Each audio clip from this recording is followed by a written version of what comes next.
And now we are going to look at the scalar triple product. Scalar triple product is a scalar quantity, the resultant. So for example, if we have a diagram as such, and the volume of this diagram, all right, which is a 3D diagram, can be calculated by multiplying the area of one plane in a pair and the perpendicular distance between the plane. Okay, so in order to do that, the base area here is B multiplied by C because it's simply a rectangle.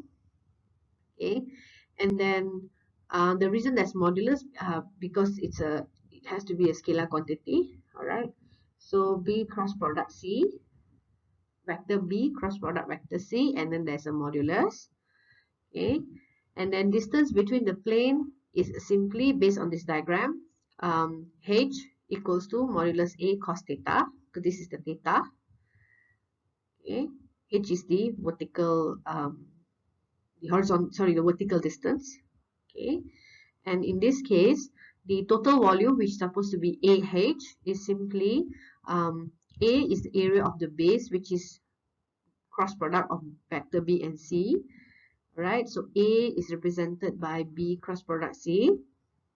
All right, and then H here is simply A cos theta based on this diagram. H is the vertical distance, from the base to the next plane of the diagram.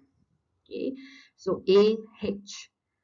All right, that's how you actually get the volume for this diagram. So this is how you derive the scalar triple product. And then this is also equivalent to A dot product B cross product with C. So this can be any of the three planes, parallel plane. As long as they're parallel planes, it could have been used to actually derive the volume. Okay, so following up, the dot product volume is A dot product B cross product C. So in this case, any three parallel pairs of planes can be used. So it can be written, the volume can be written as A dot product B cross C, B dot product C cross A, and C dot product A cross B. So you can use any of the planes to actually find the volume. So just to take note about scalar triple product, A dot B cross C. So if B cross C is definitely a vector, right? So A dot product another vector, vector A dot product another vector is obviously a scalar quantity because it's a dot product. So it's a number, not a vector, right? You have to take note of this. So it's useful when you do your calculations. And A dot B cross C and A cross B dot C, in this expression, the dot and cross are interchangeable. So you can do either one, the value should be the same. Okay. And A dot product B cross C is the notation is denoted as shown here, all right, with the cross squared brackets A comma B comma C, right? And then if A, B, or C is equal to 0, if one of them is 0, then of course the dot product will be a 0 as a resultant. Okay, now we're going to look at how to identify scalar product given three different component form of vectors. So if you have three component form of vectors as shown here, which is A, B, and C, and you're required to find the cross product, this is the formula to determine the cross products for vector B and C. And then if you're required to identify a scalar product of A with B cross product of C, okay, so it will be vector A dot product with the cross product of B and C, which is over here, right? So in this case, if you calculate it out, it's actually a formula written like that, okay? And this formula, you can either choose to memorize it, or you can choose to use the shortcut method that I showed you in the previous learning outcomes of this chapter. So the shortcut method is always like if you close, I will show you the shortcut method. I will summarize it over here. Okay, if you want to identify the first term, it's like you close, okay, the first term is related to A1, second term is minus A2 always, and this is plus A3. So you write that out first. And how do you identify this B2 C3 minus B3 C2 and so on? It's very simple. Okay, so for example, to get the first term associated to A1, you need to cross out the row and column which is associated to A1.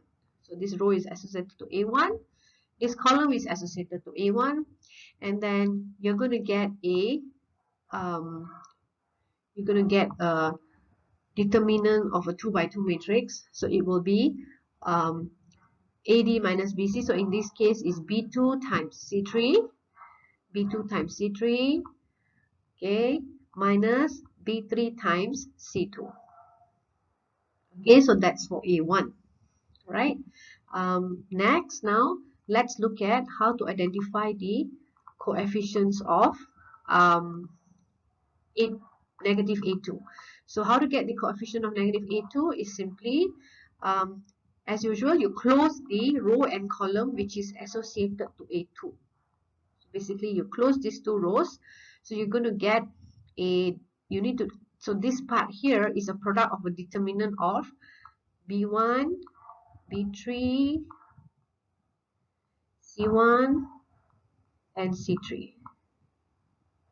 So this is the new determinant. So the determinant will be simply B1C3 minus B3 times C1, which will result in this. B1 times C3 and B3 multiplied by C1. Okay, and then we repeat the process to get the coefficient of A3. So in order to get the coefficient of A3, what you need to do here is you need to simply multiply the terms that are not related to the row and column of A3. So that is, you can obtain by simply doing this. So it is related to A3. So you close the row and column which is related to A3, and you will actually get you need to determine the determinant of B1, B2, C1, C2. Okay, so you cross multiply and minus them.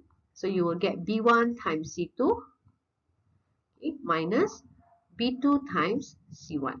So that will be the coefficient of A3. So this is the shortcut method to actually determine the scalar product given three different vectors. Okay. So this is the summary how to identify the component form of a scalar product.